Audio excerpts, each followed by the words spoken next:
নমস্কার বন্ধুরা, আরেকটা নতুন ভিডিওতে আপনাদেরকে স্বাগত। আমি সুমন ব্যাঙ্গালোর থেকে বলছি। আজকের এই ভিডিওতে আমি আলোচনা করব ব্যাঙ্গালোরে স্কুলে ভর্তির ব্যাপারে। আপনি যদি কলকাতা বা অন্য যে কোনো শহর থেকে ব্যাঙ্গালোরে ট্রান্সফার হতে চান আর আপনার যদি বাচ্চা থাকে যাদের স্কুলে ভর্তির প্রয়োজন, তাহলে কিন্তু এই ভিডিওটা হতে পারে আপনার জন্য ভীষণ রকম গুরুত্বপূর্ণ। ভিডিওটাতে আমি সম্পূর্ণ বিষয়টা কমপ্লিট করব, মানে যত কিছু হতে পারে আমার যতটুকু আমার মাথায় আসছে সম্পূর্ণ ব্যাপারগুলোকে আমি এই ভিডিওতে কভার করব। আর এর পরেও যদি কিছু ইনফরমেশান মিস করে গিয়ে থাকে, যেটা হয়তো আপনাদের কমেন্টের পরে যখন আমি প্রশ্নগুলি পাবো তখন হয়তো মনে হতে পারে আচ্ছা এই ইনফরমেশানটা থাকলেও ভালো হতো, সেরকম কোনো ইনফরমেশান যদি আসে তবে সেটিকে আমি ডেসক্রিপশানে অ্যাড করে দেবো। ফলে এই ভিডিও দেখার পরে ডেসক্রিপশানটা একবার চেক করে নেবেন, যদি আরও কোনো ইনফরমেশান থাকে সেখানে পেয়ে যাবেন। আমি এর জন্য অলরেডি এই ডকুমেন্ট আছে 4টে পাতা এখানটায় আছে, আমি নোট করে নিয়েছি। শুধু নোটই করেছি তো 4 পাতা এসছে, তো তাহলে বুঝতেই পারেন যে ভিডিওটি একটু লম্বাই হবে। আর সমস্ত বিষয়গুলি কিন্তু এখানটা কভার করব, আমি যতগুলো জানি সমস্তগুলো এখানটা কভার করব।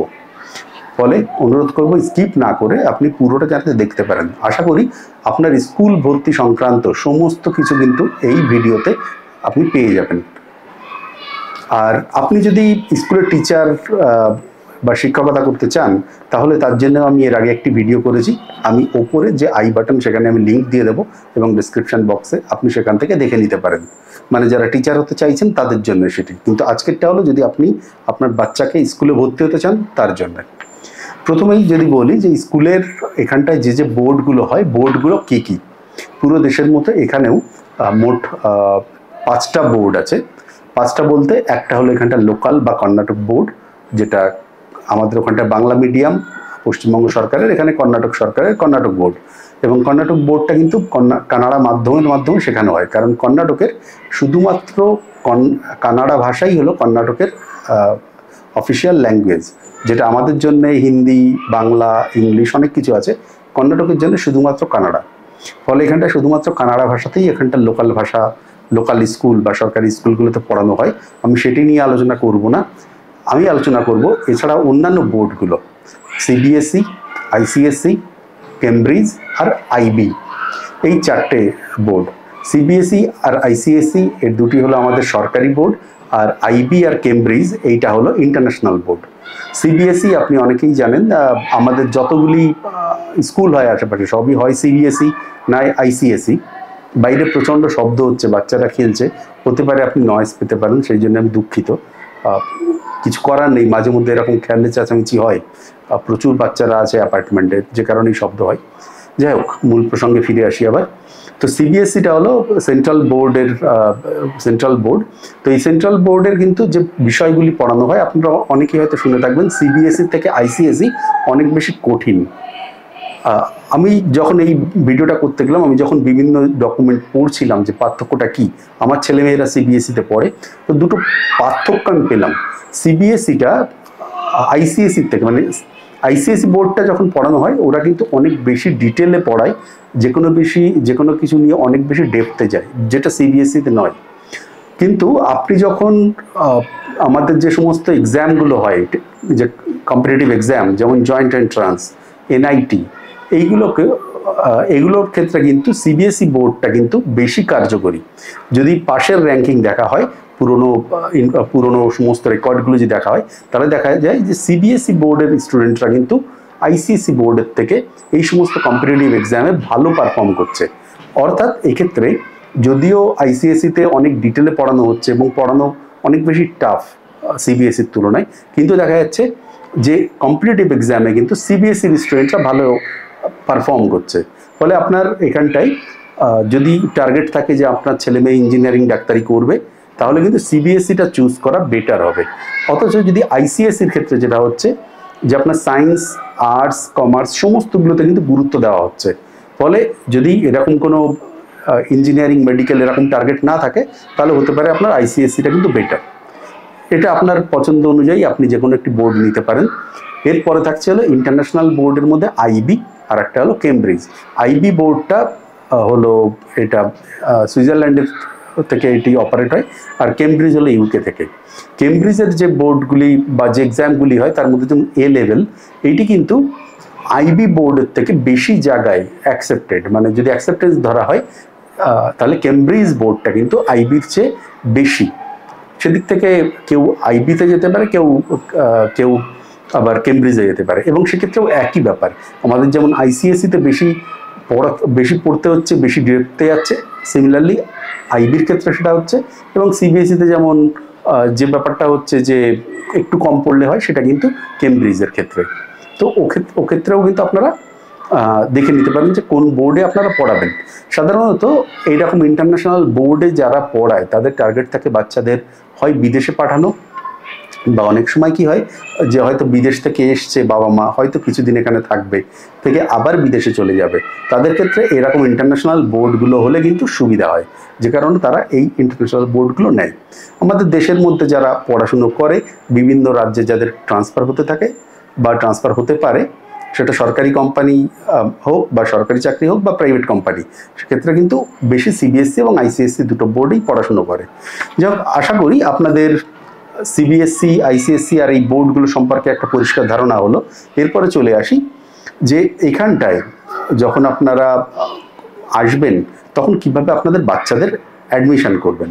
অ্যাডমিশন করানোর আগে যেটা জানার দরকার, যেখানে কতগুলো ক্লাস হয়, মানে কতগুলো হয়, প্রি প্রাইমারি যেটা হয়, এলকেজি, ইউকেজি, এইগুলো কিন্তু মোটামুটিভাবে ধরা হয় যে 5 বছরের আগে পর্যন্ত, যে একদম নার্সারি, এলকেজি, ইউকেজি এই সমস্ত বা ডে কেয়ার, এই সমস্তগুলোতে ভর্তি করানো হয়। আজকাল যেটা দেখেছি 2 বছর বয়সের আগেই কিন্তু বাচ্চাদের ডে কেয়ার দিয়ে দেয়। অনেক সময় কী হয়, মারা চাকরি করে, বাবাও চাকরি করে, দেখার কেউ থাকে না, তখন কিন্তু তারা এই সমস্ত ডে কেয়ার স্কুলগুলোতে দিয়ে দেয়, যেখানে স্কুলে থাকে, পড়ে, বাচ্চাদের সঙ্গে খেলে এবং সারাদিন এখানে থাকে। এরপরে এলকেজি, ইউকেজি এগুলো তো জানেনি। এরপরে ক্লাস 5 থেকে 5 বছর বয়স থেকে শুরু হয় এখানটায় ক্লাস 1, এবং ক্লাস 1টা হলো প্রাইমারি। আগেরগুলো প্রি প্রাইমারি, এটা হলো প্রাইমারি। ক্লাস 1 থেকে ক্লাস 5 পর্যন্ত হলো প্রাইমারি, এবং ক্লাস 6 থেকে ক্লাস 10 পর্যন্ত হলো হাই স্কুল। 11 আর 12 এখানটায় যেটা বলা হয় সেটা হলো পিইউ কলেজ বা প্রি ইউনিভার্সিটি কলেজ, আর এরপরে গ্র্যাজুয়েশন ইউনিভার্সিটি বা কলেজ। তো এই হলো এখানটার আপনার যে ক্লাসগুলি। আর এক্ষেত্রে আপনি যখন ভর্তি করবেন, ভর্তি করবার জন্য কিন্তু এটা অফলাইন বা অনলাইন যে কোনোভাবেই আপনি ভর্তি করতে পারেন। ভর্তি করবার জন্য আপনাকে যেটা করতে হবে যে এখানটায় সেশন শুরু হয় বা এই ভর্তির সময়টা শুরু হয় সেপ্টেম্বর মাস থেকে নভেম্বর মাস পর্যন্ত অ্যাপ্লিকেশনটা নেওয়া হয়। আজকে যে আমি ভিডিও রেকর্ড করছি এটা হলো আগস্ট মাস, অর্থাৎ নেক্সট মাস থেকে কিন্তু আগামী বছরের যে সেশন হবে তার অ্যাপ্লিকেশন নেওয়া শুরু হচ্ছে সেপ্টেম্বর থেকে নভেম্বর। আমি নিজের ক্ষেত্রে বলতে পারি, আমি এখানটায় চেষ্টা করেছিলাম ডিসেম্বর মাসে, কারণ আমার চাকরিটা কনফার্ম হয়েছিল এখানটা ডিসেম্বরে। আমি যখন এখানটা ট্রান্সফার হই, আমার ছেলে ক্লাস 1-এ পড়তো, তখন আমার কলকাতায় একটা এলকেজিতে পড়তো একটা স্কুল থেকে, সেখান থেকে এখানে যখন ট্রান্সফার করতে যাই ডিপিএসে খোঁজ নিয়েছিলাম, তখন বলেছিল যে এদের অলরেডি অ্যাপ্লিকেশন কমপ্লিট হয়ে গেছে, কারা কারা ভর্তি হবে কনফার্ম হয়ে গেছে, আর সিট নেই। এরপরে ম্যানেজমেন্ট কোটায় যেতে হবে, অ্যাডমিশন হবে ম্যানেজমেন্ট কোটা, মানে তখন আমার কাছে 1 লাখ টাকা ডোনেশন চেয়েছিল, তো পয়সাটা বেশি দিতে হবে। আমি এটা বলছি আজ থেকে 9 বছর আগে, এখন হয়তো আরও বাড়বে ডোনেশন, ডেফিনেটলি বাড়বে। অর্থাৎ আপনি যদি ভর্তি করতে চান তাহলে কিন্তু আপনাকে এরকম একটা সময় মাথায় রাখতে হবে, সেপ্টেম্বর থেকে নভেম্বর এর মধ্যে অ্যাপ্লিকেশন নিয়ে অ্যাপ্লিকেশন জমা দেবেন। অ্যাপ্লিকেশন জমা দেওয়ার জন্য আপনাকে কিছু ফিস দিতে হবে, তারপরে একটা কাউন্সেলিং হবে, বাচ্চাদের ডেকে নিয়ে জাস্ট কিছু কথাবার্তা বলবে, ক্লাস 1-এ যদি ভর্তি করতে হয় কি জানে বা না জানে। তারপরে আপনাকে একটা মানে কাউন্সেলিং প্লাস অ্যাসেসমেন্ট, আপনাদের সঙ্গেও কথা বলবে, বাচ্চার সঙ্গে কথা বলবে, বলে ওরা ঠিক করবে যে বাচ্চাকে নেবে কি নেবে না। যদি ওদের মনে হয় ঠিকঠাক নিয়ে নেবে, যদি মনে হয় ঠিক নয় তাহলে হয়তো বলতে পারে নেব না, সেটাও হতে পারে। আর এরপরে একটা রেজিস্ট্রেশন ফি আপনাকে পে করতে হবে, হয়তো 5-7 হাজার টাকা আপনাকে ফি পে করতে হবে, মানে আপনার সিটটা বুক করে রাখার জন্য। তারপরে যেটা হবে, এর কিছুদিন পরে আপনাকে বলে দেবে যে আপনার এত ডেটের মধ্যে আপনার অ্যাডমিশন নিতে হবে। সাধারণত 2-3 মাস একটা সময় দেয়, তার মধ্যে অ্যাডমিশন নিতে হবে, এবং সেক্ষেত্রে আপনাকে অ্যাডমিশন যে অ্যামাউন্ট সেটা প্লাস তার সঙ্গে আপনার যে ডোনেশন থাকলে সেটা, বা ডেভেলপমেন্ট কস্ট বলে এরা, সেরকম কিছু দিয়ে আপনাকে ভর্তি করে নিতে হবে। তারপরে জেনারেলি যে সেশনের ফিসটা হয় 3টে, বেশিরভাগ জায়গাতেই 3টে পার্ট পেমেন্ট করা যায়। ফার্স্ট পার্ট পেমেন্টটা জেনারেলি 50% নিয়ে নেয়, তারপরে 30%, 20% এরকমভাবে 3টে পেমেন্ট নেয়। তো ফার্স্ট পেমেন্টটা করেই দেয়, অর্থাৎ আপনাকে এই ভর্তির সময় যেটা লাগছে, একটা হলো রেজিস্ট্রেশন ফি, তারপরে আপনার তারও আগে লাগছে অ্যাপ্লিকেশন ফি, এবং তারপরে অ্যাডমিশন ফি, টার্ম ফি, এগুলি আপনাকে দিয়ে ভর্তি করে দিতে হবে, সে আপনি যে ক্লাসেই করেন না কেন। ভর্তির ব্যাপারে বলি, আপনার বাচ্চা যদি ক্লাস 9-এ পড়ে, 10-এ যদি ভাবে এখানে ভর্তি হবে, সেটা কিন্তু সম্ভব নয়। 10 এবং 12-এ কিন্তু ভর্তি এখানে নেবে না। 9 বা 11 এই দুটোতে ভর্তি হবে, কারণ এই দুটো সময় বোর্ড এক্সাম থাকে। 9, 10 বা 11, 12 এই দুটো সময় কিন্তু স্কুল ট্রান্সফার করানো উচিত নয়, এবং সেটা করা যায়ও না। আপনি যেখান থেকে রেজিস্ট্রেশন করাবেন সেখানেই আপনাকে এক্সাম দিতে হবে। তো এইভাবে গেল ভর্তির ব্যাপারটা। আর এখানটা সেশন টাইমিং যেটা বললাম, যে এখানটায় নভেম্বর পর্যন্ত অ্যাপ্লিকেশন নেবে। সেশনটা শুরু হচ্ছে, যদি গত বছরের সময়টা বলি, 2023-24-এর সময় কিন্তু এপ্রিল 1-এ সিবিএসসির সেশন শুরু হয়েছিল। প্রথমে অল্প কিছুদিন ক্লাস হয়, তারপরে গরমের ছুটি পড়ে যায়, তারপরে অ্যাকচুয়াল ক্লাসটা শুরু হয়। এখানটায় গরমের ছুটি, বা আমি যদি ছুটির ব্যাপারগুলো দেখি, গরমের ছুটি হয় এখানটায় 6 থেকে 8 সপ্তাহ, অর্থাৎ 1.5 থেকে 2 মাস। সব থেকে লম্বা ছুটি হয় এখানে। এটা হয় জেনারেলি এপ্রিল মে মাসে। সাধারণত এপ্রিলের মিড বা ফার্স্ট শুরুর দিকে ছুটি পড়ে যায়, এবং মেয়ের শেষে বা জুনের শুরুতে স্কুল আবার খুলে যায়। এই সময়টা পুরোটা থাকে সামার ভ্যাকেশন। এরপরে যেটা হয় যে আপনার পূজার সময় একটা ভ্যাকেশন থাকে, দুর্গাপূজার সময় সাধারণত 9-10 দিনের একটা ভ্যাকেশন দেয় বেশিরভাগ স্কুলগুলোতে। তারপরে থাকে একটা উইন্টার ভ্যাকেশন বা একটা শীতের সময়। শীতের সময় সাধারণত 7 দিন। এবছর যেমন ছুটি দিয়েছে 24 তারিখ থেকে 24শে ডিসেম্বর থেকে 31শে ডিসেম্বর, 1 জানুয়ারি স্কুল খুলে যাবে। এছাড়া আপনার যখন ফাইনাল এক্সাম হয়, ফাইনাল এক্সামের পরে কিন্তু দিন 7 একটা ছুটি থাকে, যখন খাতাগুলো দেখে নেয়, তারপরে আবার এক্সাম রেজাল্ট দিয়ে দেয়, আবার স্কুল শুরু হয়ে যায় নতুন সেশনে, যেটা হলো গত বছর ছিল এপ্রিল 1। কখনো কখনো দিন 15 আগে পিছিয়ে হয়, কিন্তু এপ্রিলের আগে সেশন শুরু হয় না, বললে তার পরে। তো এই হলো এখানটার আপনার সেশনগুলি। এরপরে হলো যে কি মাধ্যমে পড়ানো হয়। এখানটার স্কুলগুলো ইংলিশ মিডিয়ামে হয়, এবং এক্ষেত্রে আপনার যে ল্যাঙ্গুয়েজগুলি থাকে, এখানটায় প্রাইমারিতে ক্লাস 8 পর্যন্ত, আপনার প্রাইমারি এবং হাই স্কুলে ক্লাস 8 পর্যন্ত 3টে ল্যাঙ্গুয়েজ নেওয়া যায়। First language, second language, third language, 3টে ল্যাঙ্গুয়েজ। ফার্স্ট ল্যাঙ্গুয়েজের জন্য বেশিরভাগ সময় বা অধিকাংশ ক্ষেত্রে ইংলিশ মিডিয়াম স্কুল হওয়ার জন্য ইংলিশ হয় ফার্স্ট ল্যাঙ্গুয়েজ। সেকেন্ড ল্যাঙ্গুয়েজ হতে পারে আপনার হিন্দি বা অন্য ভাষা, বাংলা হতে পারে, কানাডা। কিছু কিছু স্কুলে বাংলাটাও পড়ানো হয়, সেটা আমি পরে বলছি। এখানটায় যেটা হয় যে হিন্দি, সংস্কৃত বা কানাডা।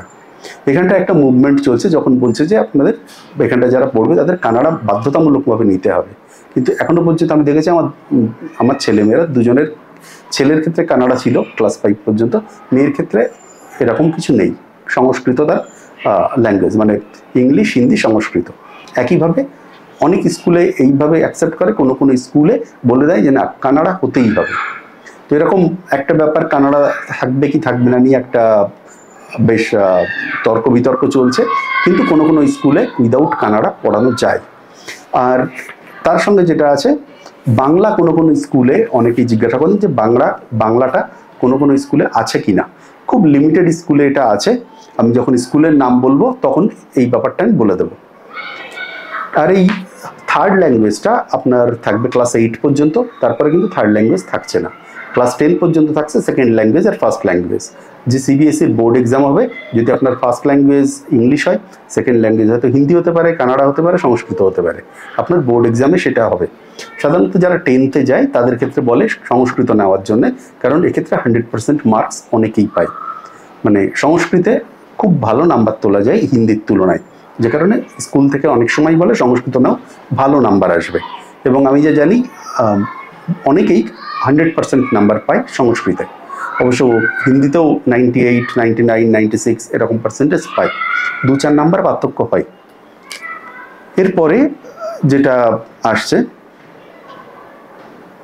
আপনি যদি স্কুল ট্রান্সফার করতে চান, ধরুন আপনার ছেলে মেয়ে ওখানটায় বা কলকাতায় পড়ছে, আমারও ছেলে যেমন প্রি প্রাইমারি থেকে এখানটায় এসে প্রাইমারিতে ভর্তি হয়েছিল, এরকম যদি সিচুয়েশান হয়, তাহলে আপনাকে যে ডকুমেন্টগুলো আনতে হবে সেটা হলো একটা স্কুল সার্টিফিকেট লাগবে, যে ওখান থেকে যে ট্রান্সফার সার্টিফিকেট সেটা লাগছে, তার সঙ্গে আপনার গত বছরের একাডেমিক রেকর্ডটা লাগছে, আর তার সঙ্গে কিছু কিছু ক্ষেত্রে কিন্তু আপনার কতগুলো জিনিস চাই, যেমন পেন নাম্বার, আর যদি আপনার স্টেটের মধ্যে হয় তাহলে সিটস নাম্বার।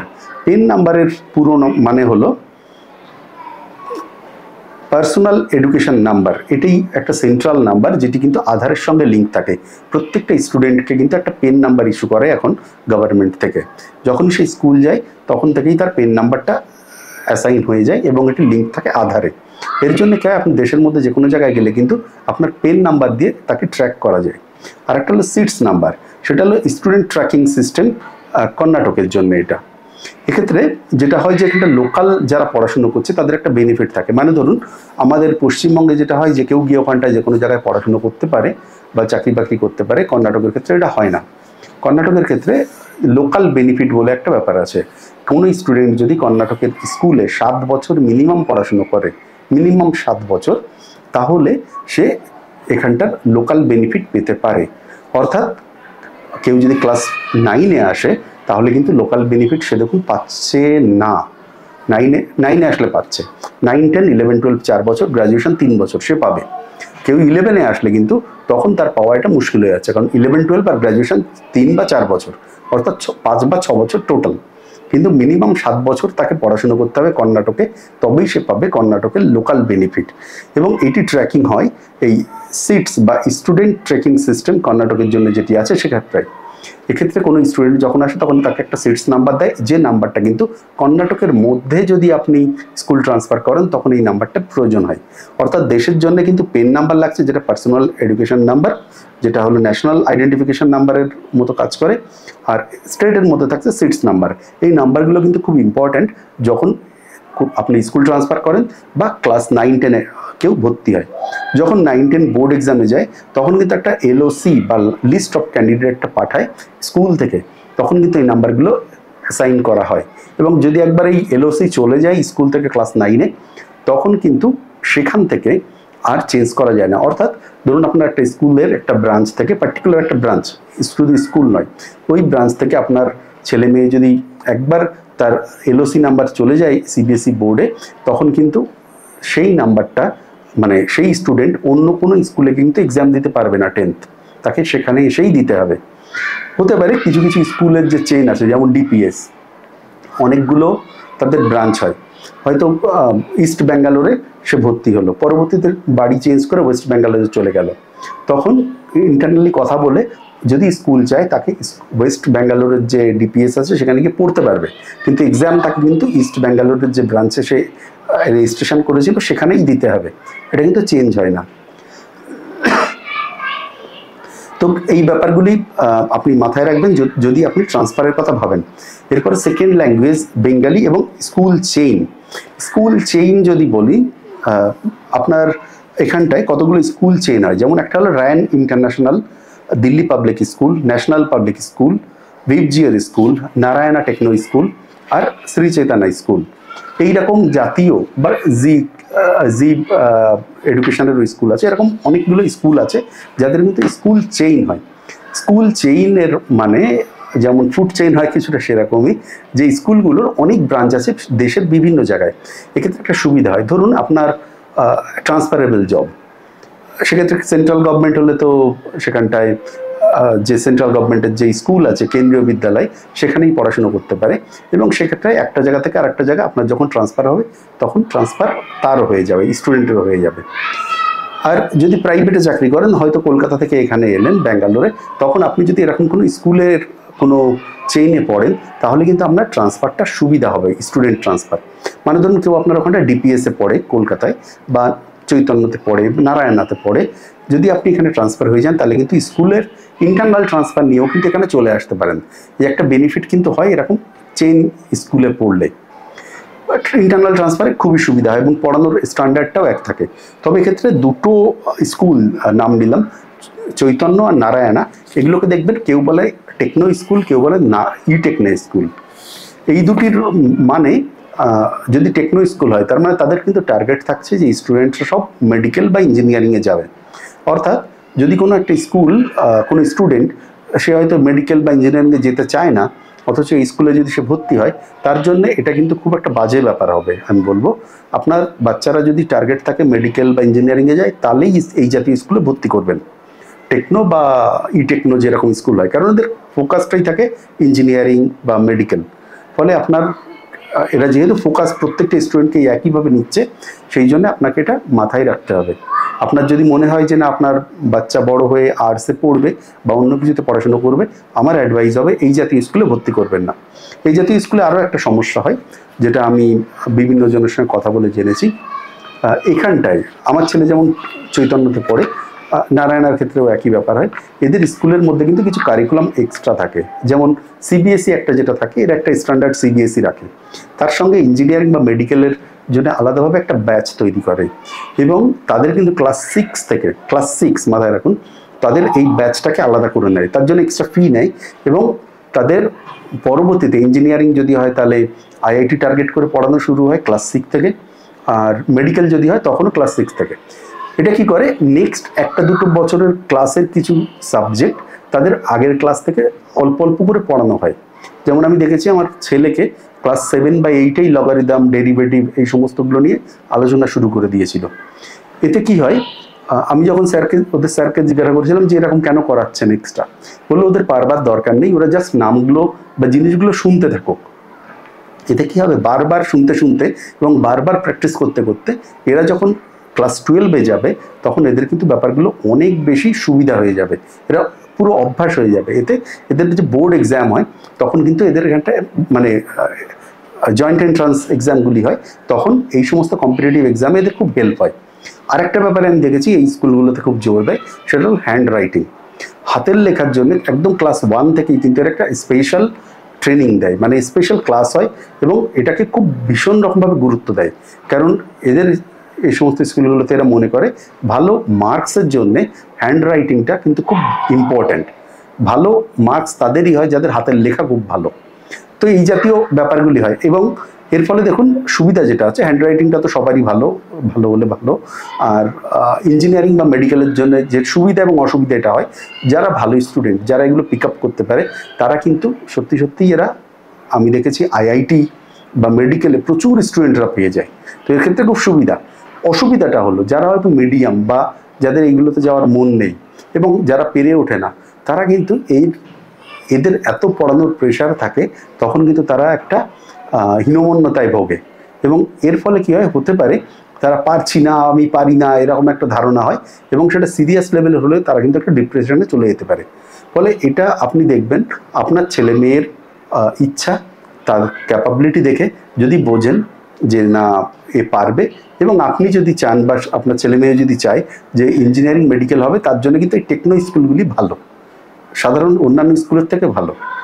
আর যদি না হয়, যদি আপনি সম্পূর্ণ একটা ওভারঅল একটা ফিল্ড দিতে চান এবং পরবর্তীতে সে বড় হয়ে কী হবে সেটা সে ডিসাইড করুক, এরকম একটা যদি এনভায়রনমেন্টে রাখতে চান, তাহলে অন্যান্য স্কুল যেমন ডিপিএস, ভিভজিওর বা এনপিএস এই জাতীয় স্কুলগুলোতে দেবেন, সেটা মাথায় রাখবেন।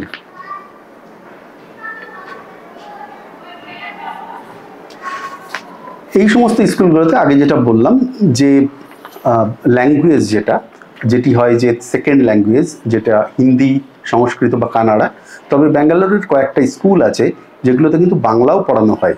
আমি যখন এই ব্যাপারে ইনফরমেশান নিচ্ছিলাম, আমি কনফার্ম একটা স্কুলের নাম পেলাম, সেটি হলো bishop cotton school, bishop cotton girls school, bishop cotton boys school.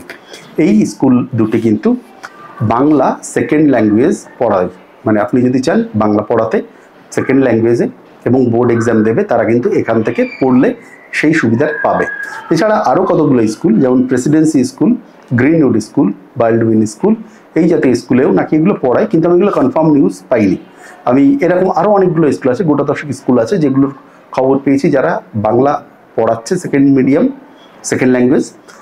তবে আমি কনফার্ম না, কিন্তু বিশপ কটনের ব্যাপারটা আমি কনফার্ম। এটাকে আমি একজন টিচারের থেকেও কনফার্ম করেছি ওই স্কুলের, তিনি বলেছেন হ্যাঁ এখানটার স্কুলে বাংলা পড়ানো হয়। এরপরে ইম্পর্ট্যান্ট ব্যাপার যেটা, সেটা হলো কস্ট, স্কুলের কস্ট। আমি ভাবছি কোনভাবে বলবো, যে মিনিমাম থেকে হাইয়ে যাব না হাই থেকে মিনিমাম যাব, সেটা আমি ভাবছি। যাই হোক, প্রথমে কমের থেকেই আস্তে আস্তে বেশির দিকে যাই। কম থাকে সাধারণত সিবিএসই এবং আইসিএসই স্কুলগুলোতে, ইন্টারন্যাশনাল স্কুলের তুলনায় অনেক কম থাকে।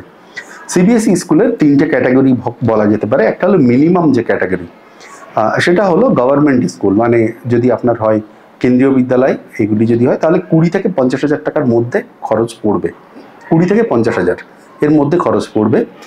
মিড রেঞ্জের যে স্কুলগুলি আছে সেগুলি এই যে সমস্ত স্কুলগুলো আমি বললাম, নারায়ণা, চৈতন্য, এরা এই রেঞ্জে পড়ে।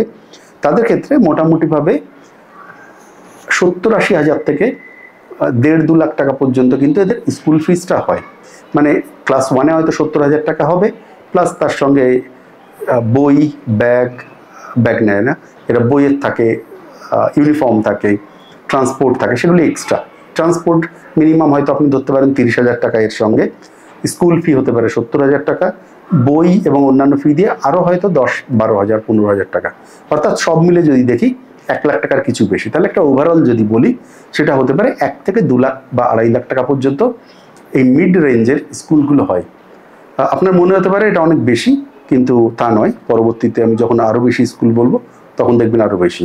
এটা হলো মিড রেঞ্জের স্কুল, এবং এরপর থাকে একটা ম্যাক্সিমাম এই সিবিএসই স্কুল বা আইসিএসই স্কুলের ক্ষেত্রে।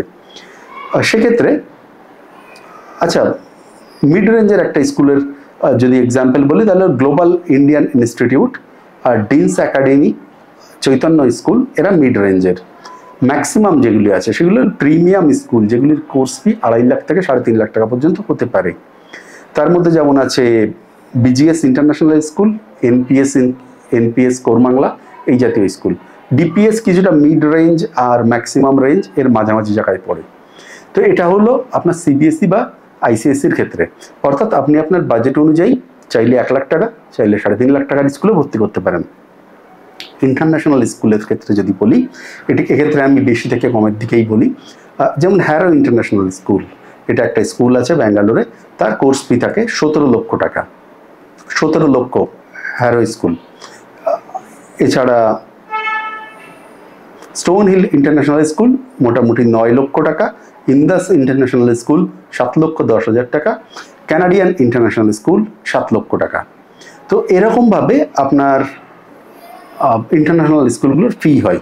যেহেতু এটা বিদেশের টার্গেট করে করা, সেই জন্য এতটা ফি, মানে 17 লাখ, মিনিমাম 7 লাখ, আর একটু কমেও স্কুল হয়, 6-7 লাখেও স্কুল আছে international school. International school minimum আপনি 4 লাখ ধরতে পারেন, আমি যতদূর জানি। মানে 4 লাখ থেকে 17 লাখ টাকা পর্যন্ত কিন্তু আপনার ইন্টারন্যাশনাল স্কুলের কস্ট হয় পার ইয়ার। তো এই হলো স্কুল সংক্রান্ত সমস্ত ইনফরমেশন। এখানটায় আর বলবার মতো কিছু নেই, সম্পূর্ণটাই কভার হয়ে গেছে।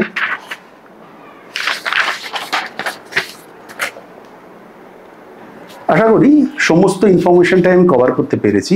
আর আপনার যদি এরপরেও কোনো প্রশ্ন থাকে কমেন্টে জানাবেন, আমি সম্ভব হলে উত্তর দেব।